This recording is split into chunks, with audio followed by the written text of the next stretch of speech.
Hey, my mouth counts friends, here we go. We've got a right triangle stretch. This is, oh man, I think it's from 2012. This is a while ago, but right triangles, they show up in a lot of different places. So it's kind of nice to look at some problems with right triangles in them. This is by far an exhaustive, it's not even close to being an exhaustive thing that we can do with right triangles. This is just some of the stuff we might do with the right triangles. All right, so first of all, we've got the Pythagorean Theorem. Hopefully you already know that. So if you have a right triangle, the two legs, A and B, if you square the two legs, you get the hypotenuse squared, so the longest side squared. So a lot of times, I don't know, there'll be a problem where it says, hey, this side is, 10, and this side is, let's say, 6. 6, why not? All right, so if that side is 10 and that side 6, we can use the Pythagorean theorem to say 10 squared plus 6 squared equals c squared.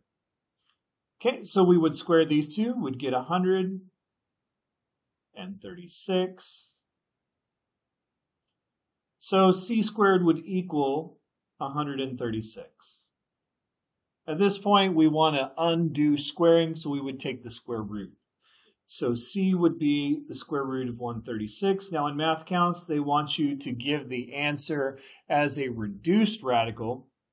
So what you might do is you might look for any perfect squares inside of 136. So for instance, let's see, 2 goes into 136, I believe. So 136 divided by 2 would end up being 68. And 68 is 2 times, why can't I think today, 34. And 34 is 2 times 17. All right, so there's the prime factorization. Wow, that's a really bad 17.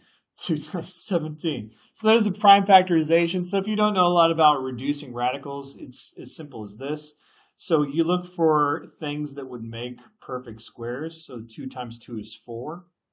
And then I don't have any other perfect squares here. So what we could do is rewrite this as root 4 times root 34.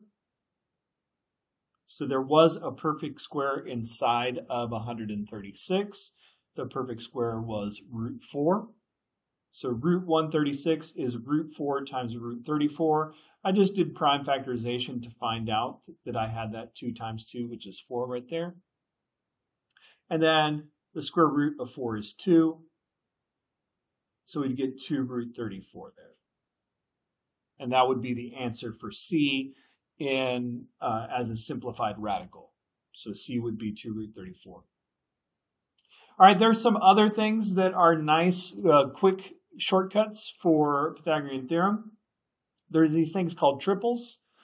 3, 4, 5, that's the most common one. 5, 12, 13, probably the second most common one. Third most common one would be one of these two. 7, 24, 25, 8, 15, 17. Now what these are is these are combinations of numbers that work for a squared, b squared, and c squared. 9 plus 16 equals 25. So a squared plus b squared equals c squared. So if the hypotenuse is 5 and one of the legs is 3, the other leg has to be 4. 3, 4, 5. 3 squared plus 4 squared does equal 5 squared. Same thing for this next one. This would be the hypotenuse. 5 squared plus 12 squared does equal 13 squared. So 5 squared plus 12 squared equals 13 squared. Same thing for this one. Now this is not, again, it's not an exhaustive list of triples that we could use. I think if you end up doing this assignment for the 2012 right triangle stretch, they toss in another one, which is a 9, 40, 41. 9 squared is 81, 40 squared is 1,600, and 41 squared is 1,681. So yeah, that one works too. So these are not, every single triple out there that could work, but these are some of the most common triples that you see. The triples are really for those problems where you're doing it without a calculator. like the sprint round.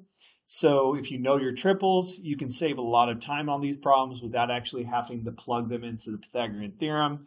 If you have a triangle and you're like, oh, this one says that it's 3 and this is 5. Oh, I automatically know that side has to be 4 because 3 squared plus 4 squared equals 5 squared. Now, the thing that's nice about triples is if I have a triangle that looked like this and I knew this side was 10 and this side was 26, and I was looking for this side. Well, with a triple, this is actually a 5, 12, 13 triple where everything got multiplied by 2. So if you really know your triples really well, you can get your answer pretty fast because this is 5 times 2. That's not showing up very well. Different color. This one. So this is 5 times 2, and this is 13 times 2. So this last side, since it's a 5 and 13, this last side should be 12 times 2. So A would be 24 in that situation. So with your triples, you can multiply every single term by another number and get a new triple. So 3, 4, 5, 6, 8, 10, 9, 12, 15. These are all your triples, and they're just shortcuts for doing right triangles. All right, the next one, isosceles right triangles. So an isosceles right triangle is half of a square, where all the sides are the same. So if you look at it, you've got a squared plus a squared equals this side squared. And if you work it out, it ends up being that this side would be a square root of 2. So this is a shortcut if you have a 45, 45, 90 triangle. In this case, since it's half of a square, these two sides are the same, and the hypotenuse would be whatever those numbers are times the square root of 2. So let's see what that would look like. So if I've got, that's a really bad drawing. Let's say that I know this side is 5 and this is 45 degrees here. Well, then this must be 45 degrees here. And now we can follow this pattern. If this side is 5 and it's a 45, 45, 90 triangle, the other side has to be exactly the same, 5. And the hypotenuse has to be A, which is 5, times root 2. So your hypotenuse would be 5 root 2, automatically. Let's say if it was done a little bit differently, it's a better triangle. Let's say that we knew that this is a 45, 45, 90 triangle. And I don't know, let's say this was 16 root 2 right here.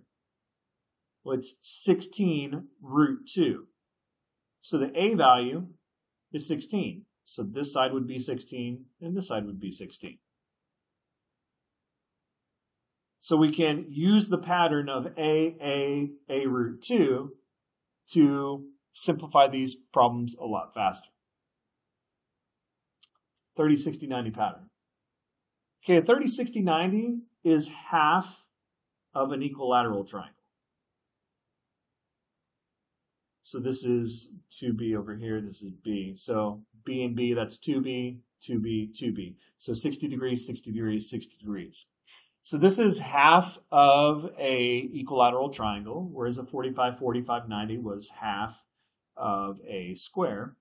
So in this pattern, the short leg over here is B. This one is B times root 3. And since it's half of an equilateral triangle, this side here would be 2B, because this side here is also 2B's. So if I have a 30, 60, 90 triangle, let's say that this side was, let's just do 5 again. So that side's 5. In the pattern, that's the B side. The hypotenuse would be twice whatever that short side is. So this would be 2 times 5, or 10. Whereas the longer leg over here would be whatever this is times root 3. So this would be 5 root 3. You can move these things around. Let's say that you were looking at one and you knew it was a 30, 60, 90. I'm really bad drawing bad triangles today. Sorry. So let's say that this is, oh no, let's do 16 again because it was fun. So if you know that it's a 30, 60, 90 and this is 16, well, that's 2b. So if 2b equals 16, b must be 8 because this is always half of that side there since it's half of an equilateral triangle. And then you would know that this side here would be 8 root 3. So here we have 8 root 3 in the pattern. Take it a step farther. Let's say that we've got a 30, 60, that's a better one, 30, 60, 90 triangle right here. And I don't know, let's say that this side over here was 20 root 3, because I said so. So if that side's the 20 root 3, well, that's the long leg, that is b root 3. So that means b has to be 20. So if this is b root 3, and that's 20 root 3, the b is 20, so this side down here would be 20, and this one would be 2 times 20, 40. These are just shortcuts for the Pythagorean theorem. All right, last one. Geometric mean. Geometric mean, let's say that you wanted the geometric mean of two numbers. Geometric mean, I'll just do this over here. So let's say you wanted the geometric mean of 5 and 12. So geometric mean of 5 and 12, if you're looking for that number, the geometric mean of 5 and 12 would be 5 and 12. So the geometric mean means you're going to do x squared equals 5 times 12, 60. So the geometric mean of 5 and 12, you would put x here in a proportion, that's the geometric mean, equals 5 times 12. So x would be the square root of 60. And 60 does have a perfect square in it. That would be root 4 times root 15. So this would be 2 square root of 15, because square root of 4 is 2. So the geometric mean just means what number multiplied by itself is those two numbers multiplied. So when we look at an altitude situation on right triangles, now altitude is just where you go from a side of the triangle to the other side and make a right angle. So over here, if I go from this point to this side of the triangle and make a right angle, well, that means that this leg is an altitude. And if I go from this point to this side of the triangle, that means this leg is an altitude. And if I go from this point to the other side of the triangle, this would be our third altitude. So in a right triangle, the three altitudes, A, B, and X, all meet here at this point. So those are altitudes. So in this one, we've got our altitudes.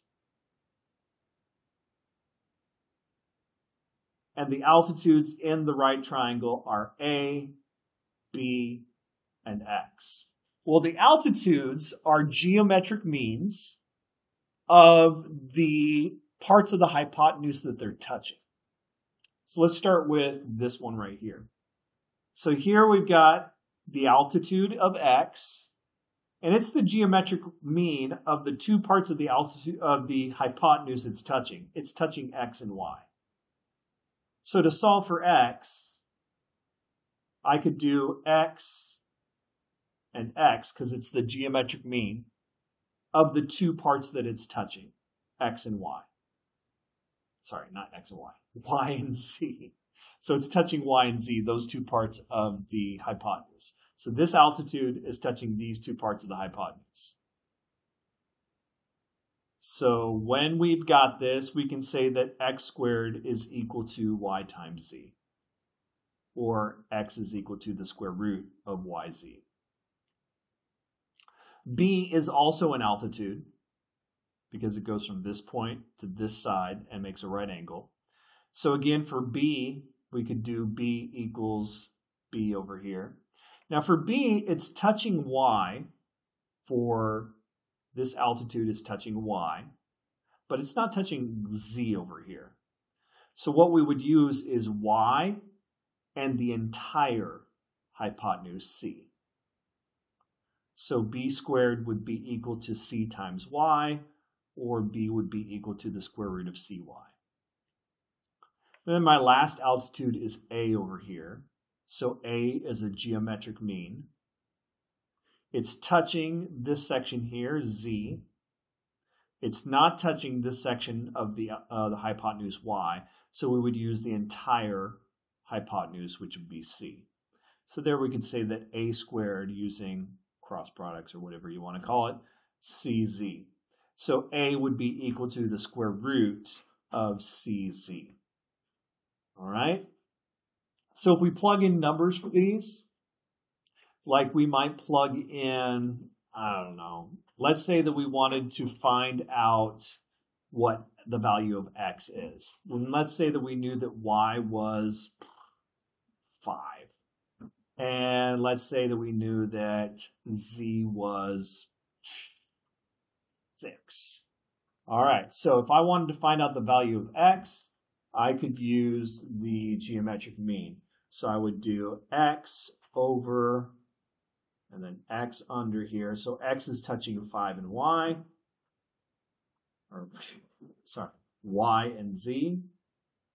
So we would get X squared is equal to 30. Take the square root. X is square root of 30. Now, if this is 5 and that's 6, then the whole hypotenuse would be 11. So now we can find out the value of A as well. A would be the geometric mean of 6 and 11.